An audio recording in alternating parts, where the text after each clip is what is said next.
It's time for Around the Ozarks News, brought to you by the Springfield Greene County Park Board, Blue Current, and Thompson Sales. Here are your hosts, Ethan and Sarah Foreheads. Hey, just Sarah Foreheads this morning. Ethan feeling a little bit under the weather. And to be honest with you, I feel great, but I am coughing a lot.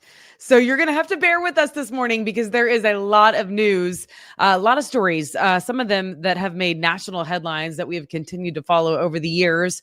We will begin right there. Chris Collings was executed last night. He is the man responsible for brutally killing 9-year-old Rowan Ford. It happened in the small Newton County town of Stella in 2007. And if you lived in the Springfield area during that time, I know you remember the story. Chris Collings raped and killed her before disposing of her body in a sinkhole. Now, this is what's interesting. You might remember David Spears, Rowan's stepdad at the time, also confessed to the rape and murder of Rowan, but he did very little time before going to work in the public defender's office, which is just really interesting. He still works there today. In 2012, he was sentenced to 11 years in prison, but was released only 3 years later. And then a year after that was already working in the public defender's office starting in 2016.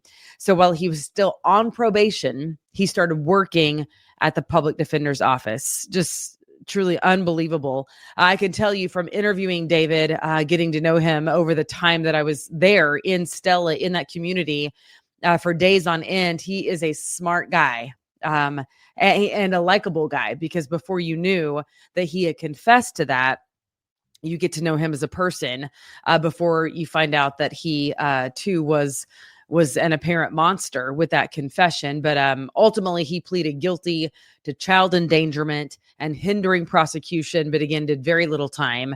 And now his former best friend, Chris Collings, was indeed killed last night, put to death by lethal injection, denied clemency by Governor Parson.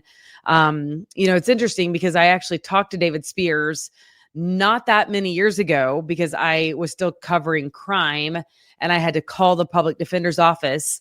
In fact, he was in the St. Louis area at the time that I talked to him, but it was really startling to me. So anyway, there is the rest of the story. All right. Meanwhile, in a similar but unrelated case, Craig Wood, who kidnapped and killed 10-year-old Haley Owen in 2014, is appealing his death sentence to Missouri Supreme Court. Wood claims that he had ineffective counsel. A Greene County judge sentenced the former Springfield teacher's aide and coach to death in 2018. And then earlier this year, a judge denied Woods' request to overturn the death sentence. A Verona-based company has settled with the government after getting in trouble for potentially harmful chemicals coming from their business. The Environmental Protection Agency says BCP ingredients failed to protect workers, the community, and or the environment from toxic chemicals that are released out of there. One of them, what's it called? Ethylene oxide. I don't know exactly what that does, but BCP Ingredients agreed to pay a $300,000 civil penalty and do a better job at removing their air emissions. Very interesting. All right. A pro soccer update for you is that there's not really an update. Springfield City Council had a special meeting to talk about the possibility of Springfield hosting a new men and women's professional soccer league team, as well as building a stadium for them to play in near Traffic Way and National. So that is under advisement right now. They are going to vote on that on December 16th. So that really is the update, is that we won't know anything until December 16th. All right. It was a good year, you could say, for the Foundation for Springfield Public Schools. That organization raised $1.8 million. That's amazing. During the 23-24 school year, that group provides financial resources for educational enrichment beyond the daily operational needs of the school. They started in 1990 by volunteers, and they have raised more than $23 million, all to benefit students. The city of Springfield is hosting an open house this evening if you are interested to go learn about the city's new community development code. It's a chance for residents to weigh in on some proposed regulations regarding subdivisions, building codes, zoning regulations, and much more. The city will vote to give final approval to the new codes next year. So you can go see what they're all about, weigh in, voice your opinion to them while you're at the meeting. Tonight's open house is from 5:30 to 7. It's at the DoubleTree on North Glenstone there at Kearney. This is cool. You can go see a gingerbread house village made by some community members. It is at the Springfield Expo Center, and it is quite impressive. There are hundreds of houses and shops and restaurants and churches, everything that you need to make up a tasty gingerbread village, and it is on display. There's kids' activities, a scavenger hunt for an item that's inside the village. It all is underway right now. It goes through December 15th, and it's from 10 a.m. until 6 p.m. each day at the Expo Center. But this is kind of cool. Starting on Thursday, so tomorrow through the following Thursday. So for that 1 week time frame, like through the 12th, it's dedicated to stay-at-home moms. And Buddy the Elf is coming in from the North Pole to be a visitor there, and will read the story Elf. So that should be a really great time. You can check out all the details on that, by the way, at aroundtheozarks.com. We have a fantastic website. Go to aroundtheozarks.com, click on events, because that is one of many events that are listed on our website. I mean, it is truly our team. I'm telling you, the team at ATO does a better job than anybody, in my opinion, of compiling community events that run the gamut. I mean, so if you're old, young, single, married, widowed, you want some Christmas stuff to do, there's truly something for everyone. So check it out. Okay, there's my plug. Now to this. The live nativity is happening at the fairgrounds this week, Thursday, Friday, and Saturday night. Shows are at 6 o'clock and 7:30 each night, Thursday, Friday, Saturday, and it is free to attend. So just head out to the fairgrounds. You enter at gate number 11. It is indoor. It's a heated venue. Live performances with dozens of actors and live animals.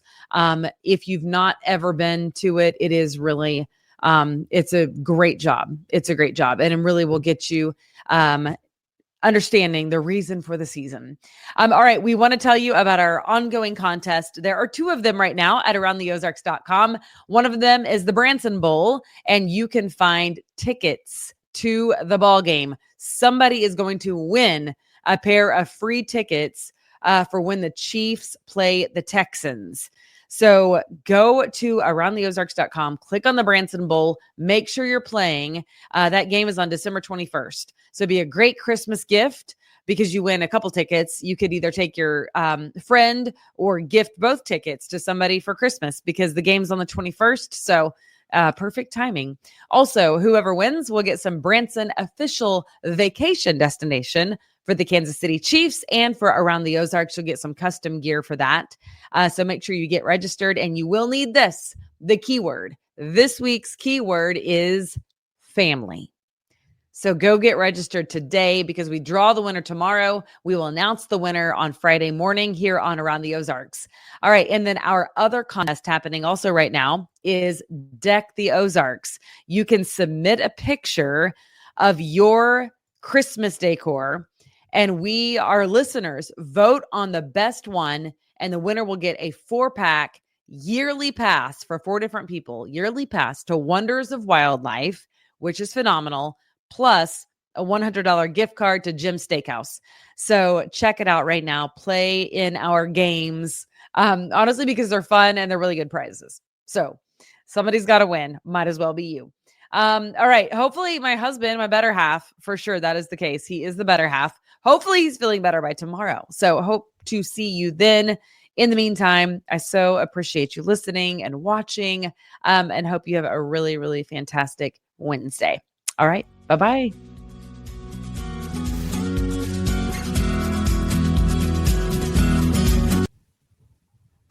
It's time for Around the Ozarks Wake Up Weather, sponsored by Command Family Medicine and John's Heating and Air. Here's your host, meteorologist Abby Dyer. Good morning, everybody. Happy Wednesday. Once again, I'm expecting another sunny day in the Ozarks, and temperatures today will be warmer, but it doesn't come without a trade-off. We've got numbers this morning, either side of the freezing point, bundle up again, but it's not quite as cold as it was yesterday morning.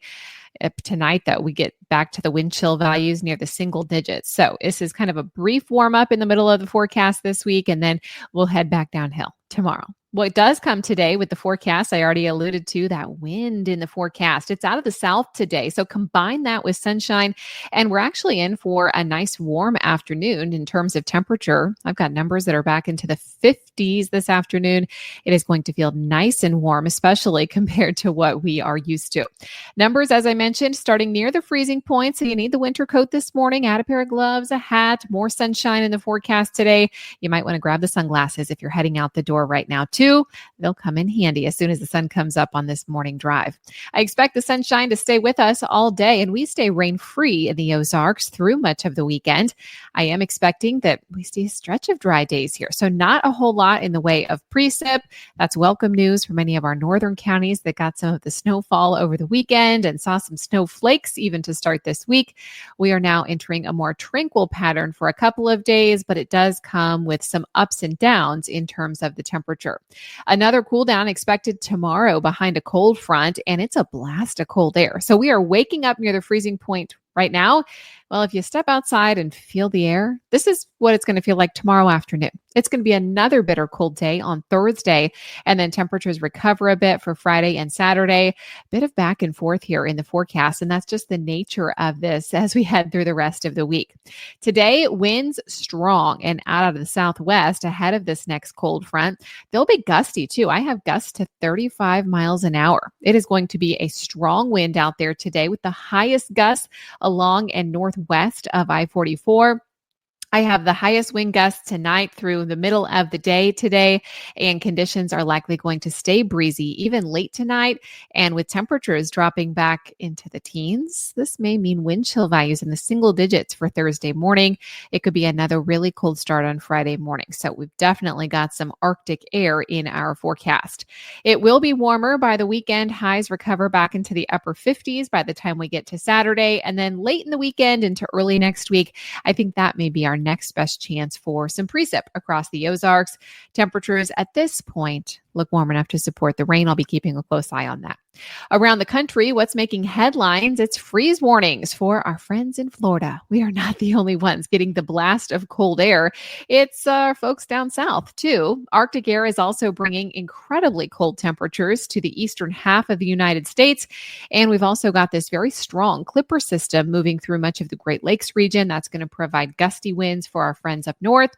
And it's also going to bring this reinforcing shot of cold air and lake effect snow to places that were already hard hit. So we'll be thinking of our friends up north that are now just kind of well into the wintertime months.